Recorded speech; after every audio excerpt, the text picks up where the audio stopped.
The Untold Files.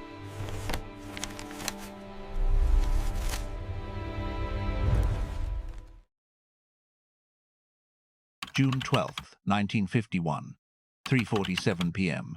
Ruthie Johnson was 7 years old when she disappeared.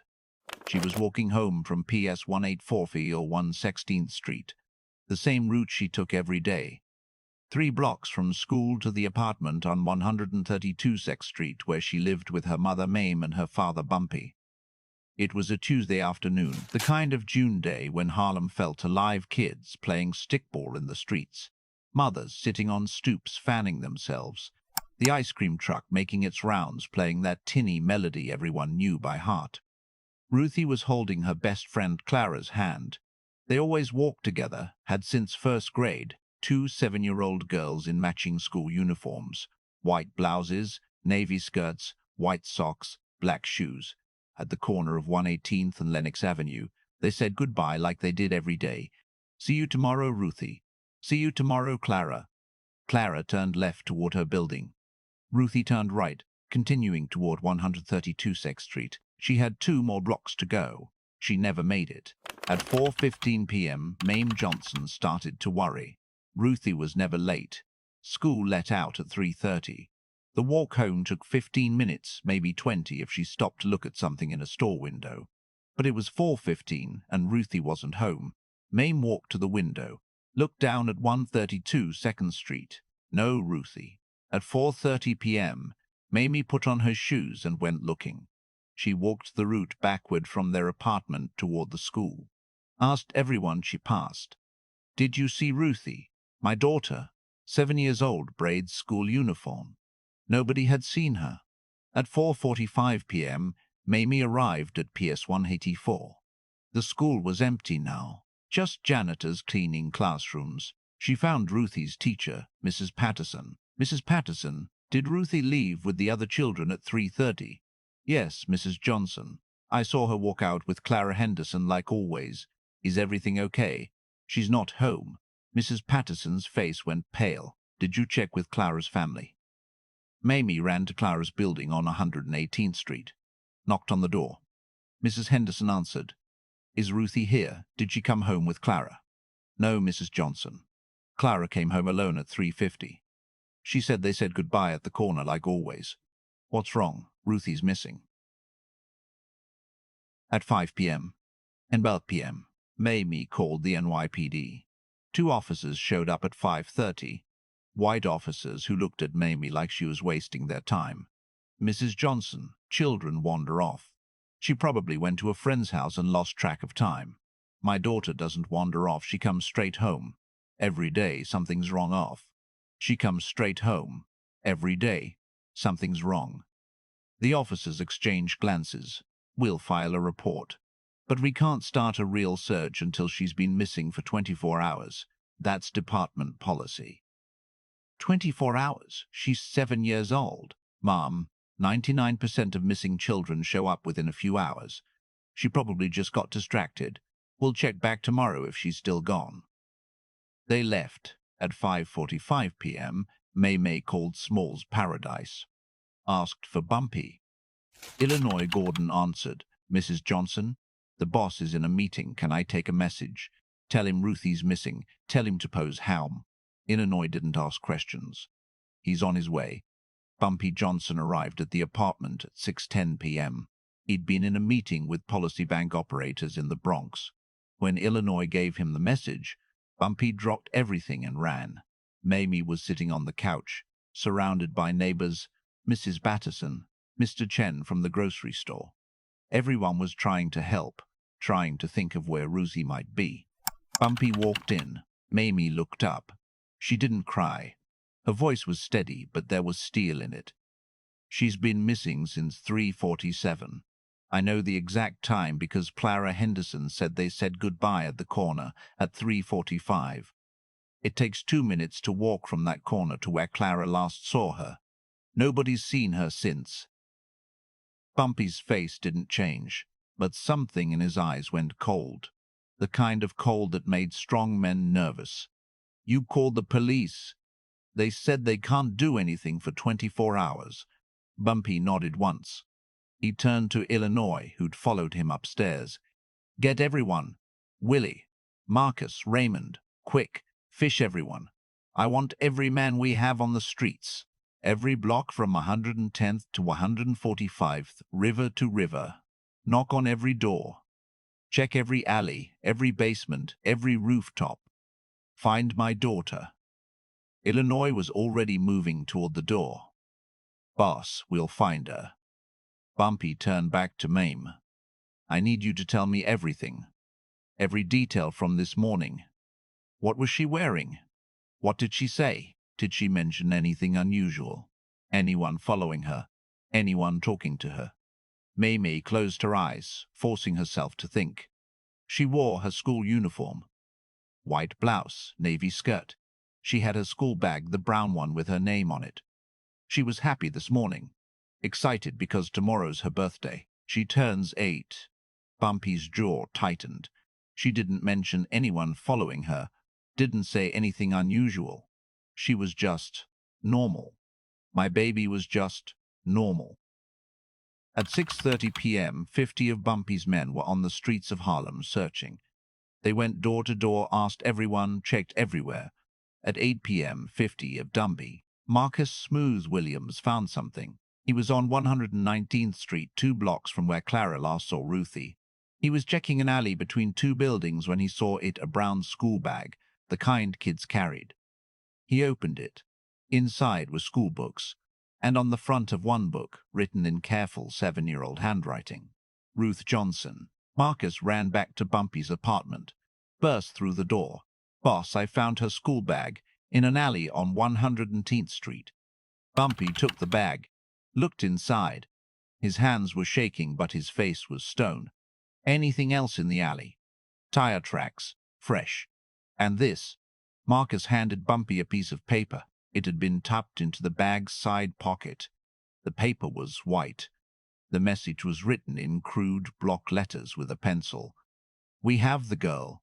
If you want her back alive, stop protecting coloreds who don't know their place. Leave Harlem to those who deserve it. You have 48 hours. Tell the police and she dies. White Knights of New York."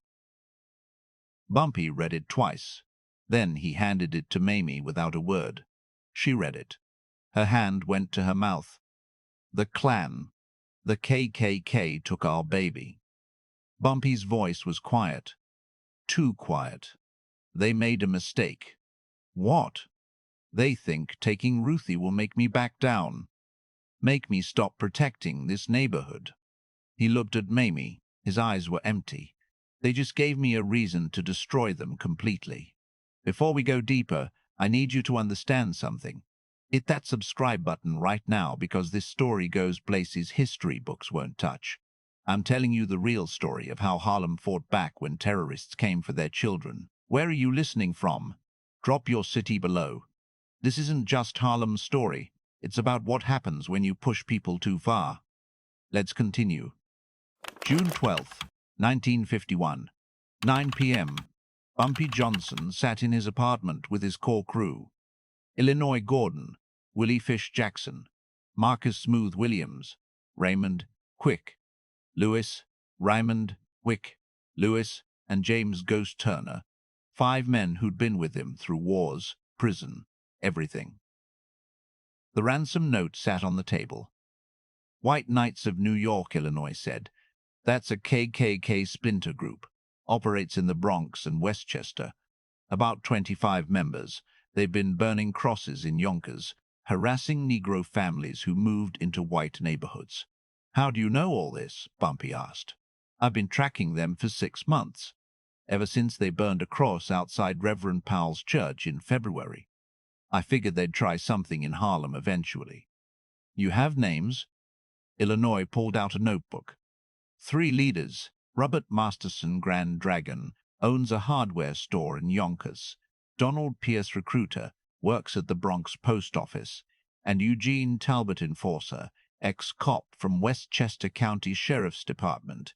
Bumpy studied the names. "Where do they meet?" "Warehouse in Hunts Point. Every Tuesday and Thursday night.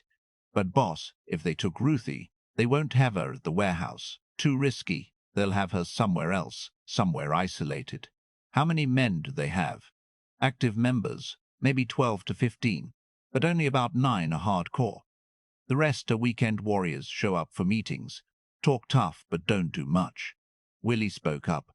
Boss, if there's 9 of them involved in taking Ruthie, we need to move fast. Kids that age, they can't handle stress like adults. If they're keeping her somewhere without food, water, proper care. Bumpy held up his hand. I know, we have 48 hours according to the note, but I'm not waiting 48 hours. What's the play? Bumpy stood, walked to the window, looked out at Harlem, his neighborhood, his kingdom, his responsibility. They took my daughter to send a message. They want me to stop protecting Harlem, stop pushing back when they try to terrorize black families. He turned around. So here's what we're going to do. We're going to find every single person involved in taking Ruthie, and we're going to make them tell us where she is. And after we get her back, Marcus asked. Bumpy's voice was ice. After we get her back, we're going to make sure they can never tell anyone what happened to them. The room went quiet. Eleanor understood first. You want them alive, but silent, permanently silent. Boss, that's complicated. You're not talking about killing them. No, killing them makes them martyrs, makes the Klan rally around their memory, makes them heroes to other racists. Bumpy's eyes were cold. I want them alive, but I want them broken. I want them to spend the rest of their lives unable to speak, unable to write, unable to communicate. I want them to be living warnings of what happens when you touch my family. Willie whistled low. That's darker than killing them. Yes, it is. Because my daughter is out there, terrified, alone, with 9 men who hate her for the color of her skin. And when I get her back, and I will get her back, those 9 men are going to wish they'd never been born. June 12th, 1951. 11:30 p.m. Robert Masterson was closing his hardware store in Yonkers when 2 men approached him in the parking lot. He didn't recognize them. Black men, dressed nice, not the kind of customers who usually came to his store. We're closed, Robert said, keys in hand. We're not here to shop, Marcus said. Robert's hand moved toward his pocket. Willie grabbed his wrist, twisted it behind his back. Robert gasped in pain. Don't make this harder than it needs to be, Mr. B. Mr. Gould, Masterson. They forced him into the back seat of a car, drove him to an abandoned factory in the South Bronx, took him to a room with no windows, sat him in a chair. Bumpy Johnson walked in. Robert's face went pale. Everyone knew who Bumpy Johnson was, even in Yonkers. Mr. Masterson, Grand Dragon of the White Knights of New York, you and your people took my daughter this afternoon. I don't know what you're talking about. Bumpy nodded to Willie. Willie punched Robert in the stomach. Robert doubled over, gasping. Let me be clear, Bumpy said quietly. I'm not here to negotiate. I'm not here to threaten. I'm here to get information. You can give it to me the easy way, or you can give it to me after we break every bone in your body. Your choice. Robert was crying now. I swear I don't know about any girl. Wrong answer. For the next hour, Robert Masterson learned what real fear felt like. They didn't break bones, not yet. They didn't need to. Bumpy's men were experts at inflicting pain without leaving permanent damage. At least not the kind you could see. At 12:45 a.m., Robert broke. Okay, we took her. But I wasn't there. I just approved the plan. Where is she? A farmhouse in Westchester, near Tarrytown. Eugene's family owns it. It's abandoned. Nobody goes there. How many men are guarding her? 3.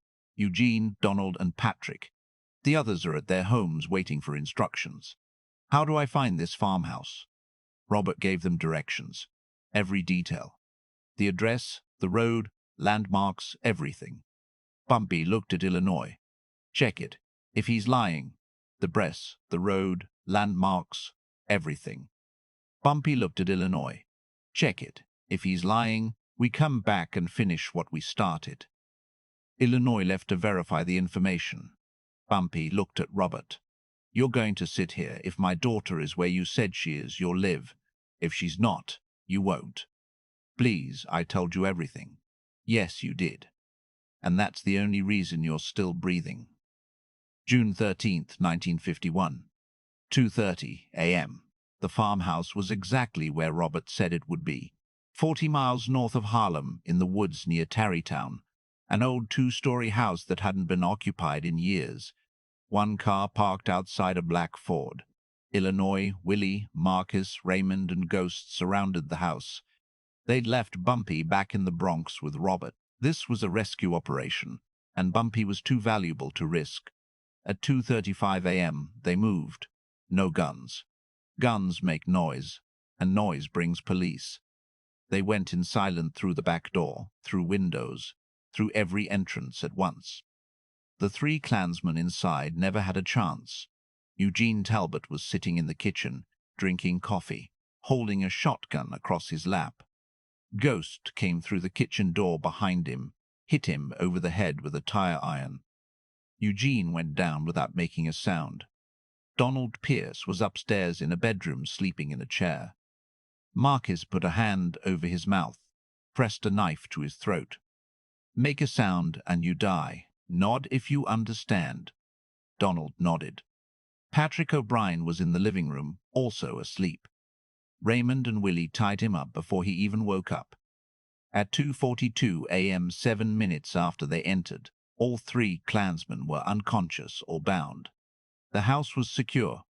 Illinois searched the rooms, found Ruthie in a locked closet on the second floor. She was sitting in the corner, knees pulled to her chest, eyes wide. She'd been crying, but she wasn't crying now. She was too scared to cry. Illinois knelt down slowly, kept his voice gentle. Ruthie, my name is Illinois. Your daddy sent me. We're taking you home. She didn't move, just stared at him. Baby girl, you're safe now. Nobody's going to hurt you. Your mama and daddy are waiting for you. She finally spoke, a voice barely a whisper. Where's my daddy? He's waiting for you back home. Let's go see him, okay? She nodded. Illinois picked her up carefully. She wrapped her arms around his neck and buried her face in his shoulder. At 3:15 a.m., Ruthie Johnson was back in her mother's arms. Mame held her daughter, crying, checking her for injuries. Ruthie was dehydrated, exhausted, terrified but physically unharmed. The Klansmen had kept her locked in that closet for 12 hours, but they hadn't hurt her. Yet, Bumpy held his daughter's hand, looked into her eyes. Baby girl, did they hurt you? She shook her head. They locked me in the dark. They said bad things about us, but they didn't hit me. Good. Bumpy kissed her forehead. Go with your mama now. Get some rest. Everything's going to be okay. After Mame took Ruthie to her bedroom, Bumpy turned to his men. Tied up in the farmhouse, Illinois said. Waiting for you. And the others, the 6 who weren't at the farmhouse, we've got eyes on all of them, ready to move on your word. Bumpy looked at his watch. 3:30 a.m. Bring them all to the factory. Bumpy looked at his watch. 3:30 a.m. Bring them all to the factory. All 9. I want everyone who was involved in planning this, approving this, or executing this. Everyone. What about the police? The police called my daughter's kidnapping a runaway and told us to wait 24 hours. They're not going to help us. We handle this ourselves. By 5 a.m., all 9 members of the White Knights who'd been involved in Ruthie's kidnapping were in the abandoned factory in the South Bronx, tied to chairs, blindfolded, terrified. I want you to stop and think about what comes next. Bumpy has his daughter back safe. He could call the police now, let the system handle it. But in 1951, the system didn't protect black families from the Klan. So what would you do? Hit that like button if you understand why Bumpy couldn't just walk away. This is about more than revenge. It's about making sure this never happens again. Drop a comment, justice or something darker. Let's continue. June 13th, 1951. 6 a.m. The 9 men sat in a row, tied to chairs, blindfolded. They'd been there for an hour listening to footsteps, whispered conversations, the sound of tools being moved.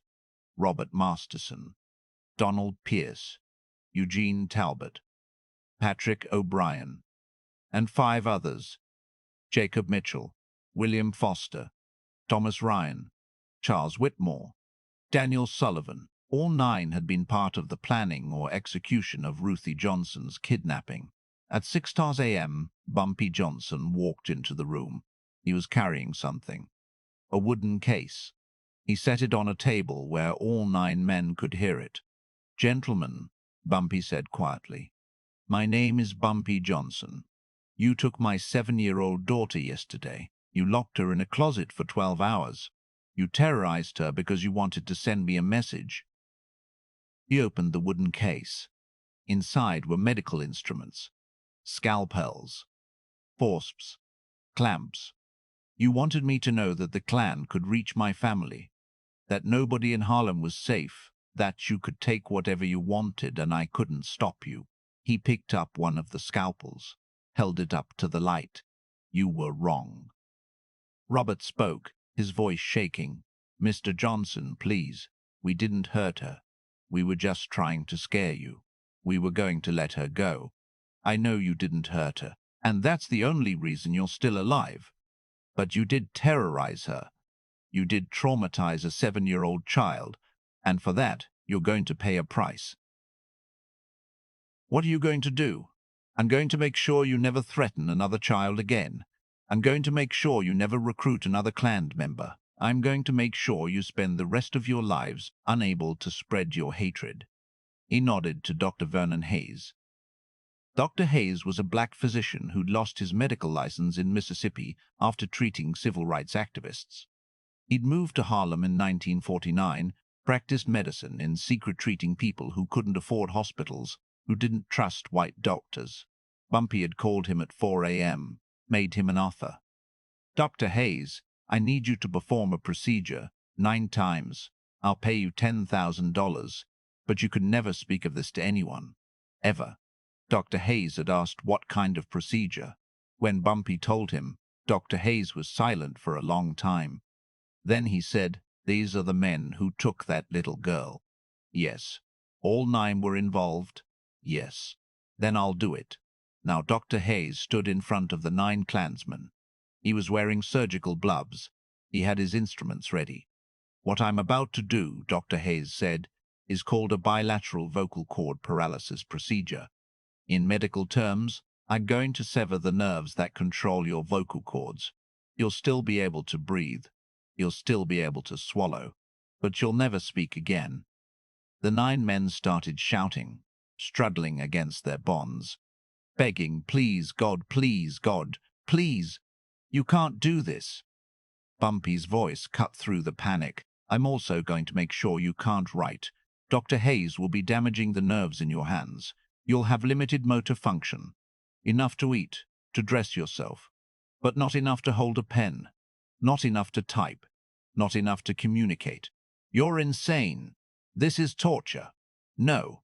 Torture is what you planned to do to my daughter if I didn't comply with your demands. Torture is what the Klan has done to black families for 100 years. This," Bumpy gestured to the medical instruments, "this is justice." Eugene Talbot, the ex-cop, tried one last time. "Mr. Johnson, if you do this, you're no better than us." Bumpy walked up to him, leaned close. "You're right. I'm not better than you. I'm worse. Because I'm willing to do whatever it takes to protect my family. And now you're going to be a living warning to every Klansman in America. Touch Harlem's children, and you'll spend the rest of your life wishing you were dead." He stepped back, nodded to Dr. Hayes. "Begin." What happened over the next 4 hours was methodical, surgical, and permanent. One by one, Dr. Hayes performed the procedures. He severed the recurrent laryngeal nerves that controlled each man's vocal cords. He damaged the median and ulnar nerves in their hands, leaving them with limited fine motor control. It wasn't butchery. It was precision. Dr. Hayes was a skilled surgeon. He made sure each procedure was clean, made sure there would be no fatal complications, made sure the men would survive. But they would never speak again. They would never write again. They would never be able to tell anyone what happened to them. By 10 a.m., all 9 men were unconscious from the sedatives Dr. Hayes had administered. The procedures were complete. Bumpy looked at the 9 silent bodies. "Where do we take them?" Illinois asked. "Back to where we found them." Robert goes back to his hardware store. Eugene to his farmhouse. The others to their homes. Leave them on their doorsteps. When they wake up, they'll be able to walk, eat, function, but they'll never speak. What if they go to the police? Write down what happened. They can't write. Their hands won't work properly. And even if they could, who's going to believe them? 9 Klan members all lost their voices and hand function on the same night? Sounds like they're making up stories to cover up something else. Illinois nodded slowly. "Boss, this is going to haunt them forever." "Good. Every time they try to speak and nothing comes out, every time they try to write and their hands shake too much, they'll remember. They'll remember the 7-year-old girl they terrorized, and they'll know that Bumpy Johnson keeps his promises." June 13th, 1951. 2 p.m. Robert Masterson woke up on the floor of his hardware store. His throat was on fire. He tried to speak, tried to call for help. Nothing came out, not even a whisper. He tried to stand. His legs worked. He stumbled to the bathroom, looked in the mirror. His throat looked normal, no visible injuries. But when he opened his mouth to speak, nothing happened. Panic set in. He grabbed a pen and paper, tried to write. His hands shook violently. The pen fell from his fingers. He tried again, could barely grip it. The words came out as illegible scrawls. He couldn't speak. He couldn't write. He tried to remember what happened. The last thing he remembered was being in that factory with Bumpy Johnson. Then nothing. Then waking up here. The same scene played out in 8 other locations. Eugene Talbot woke up in his farmhouse, tried to speak. Nothing. Donald Pierce woke up in his apartment, tried to call for help. Nothing. All 9 men scattered across Westchester and the Bronx woke up to the same nightmare. They could breathe. They could see. They could hear. They could write. But they couldn't speak. They couldn't write. They couldn't communicate. Over the next week, all 9 men went to doctors, specialists, neurologists. The doctors were baffled. "Mr. Masterson, your vocal cords are paralyzed. Both of them. It's called bilateral vocal cord paralysis, usually caused by surgery gone wrong or severe trauma to the neck. But you don't have any marks, no signs of trauma. I don't understand how this happened. And your hands, you've got nerve damage, median and ulnar nerves. Again, usually caused by trauma or surgery. But there's no scarring, no visible injury. It's like the nerves just stopped working." None of the doctors could explain it. None of the 9 men could tell them what really happened. By June 20th, 1951, word had spread through the white supremacist underground. 9 members of the White Knights of New York had mysteriously lost their voices and their ability to write. All on the same night. All after they'd kidnapped Bumpy Johnson's daughter. The rumors started. "I heard Bumpy Johnson did something to them. Some kind of voodoo. I heard he had a doctor torture them. I heard they can't speak, can't write, can't do nothing. They're alive, but they're like ghosts." The rumors were worse than the truth, because nobody knew exactly what happened, but everyone knew one thing. You don't touch Bumpy Johnson's family. The White Knights of New York disbanded by July 1951. The remaining members burned their robes, destroyed their records, and disappeared into normal life. They wanted nothing to do with Harlem, nothing to do with Bumpy Johnson, KKK activity in the New York area dropped by 70% over the next year. Over the next 40 years, the 9 men lived with their silence. Robert Masterson closed his hardware store. Couldn't run a business without being able to talk to customers. He moved to Florida in 1953. Lived alone. Died in 1987 at age 72. Never spoke again. Eugene Talbot became a recluse. Lived in his farmhouse until 1969 when his family put him in a nursing home. Staff said he never made a sound, not once in 20 years. Died in 1989. Donald Pierce lost his job at the post office. Couldn't perform his duties without verbal communication. He worked as a janitor for the rest of his life. Died in 1995. The others followed similar paths. Jobs lost, families destroyed, lives reduced to silence. None of them ever told anyone what really happened. They couldn't. In 1983, a journalist researching the history of the KKK in New York stumbled across the story. 9 former Klan members, all from the same chapter, all lost their voices and hand function on the same night in June 1951. The journalist tracked down 3 of them, tried to interview them. They couldn't speak. They couldn't write. They could only stare at him with eyes that held decades of terror and regret. The journalist wrote, "I have never seen fear like that. These men are alive, but they're not living, they're warnings. Walking, breathing warnings of something that happened 40 years ago. Something they can never explain." The article was never published. The editor killed it. Too disturbing, too unbelievable. But in Harlem, people knew.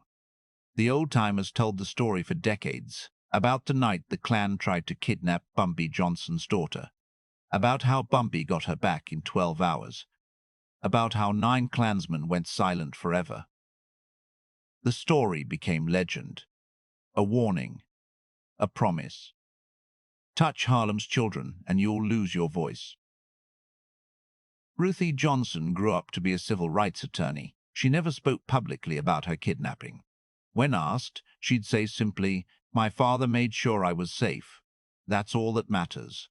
She practiced law in Harlem for 45 years. Defended families facing discrimination, fought housing inequality, protected the community her father had protected. She had 3 children, 7 grandchildren, lived to be 79 years old. At her funeral in 2023, over 2,000 people came. Lawyers, activists, community leaders, families she'd helped over the decades. Her eldest son gave the eulogy. "My mother lived a life of service. She dedicated herself to justice. And when people asked her why she cared so much, she'd tell them about her father, about Bumpy Johnson, about how he taught her that protecting your community isn't optional. It's everything." He paused. In 1951, 9 men tried to use my mother as a weapon against her community. They failed. My mother survived, thrived. And those 9 men? He smiled. My mother never spoke about them, but I know she thought about them sometimes. Thought about how silence can be louder than words. The audience understood.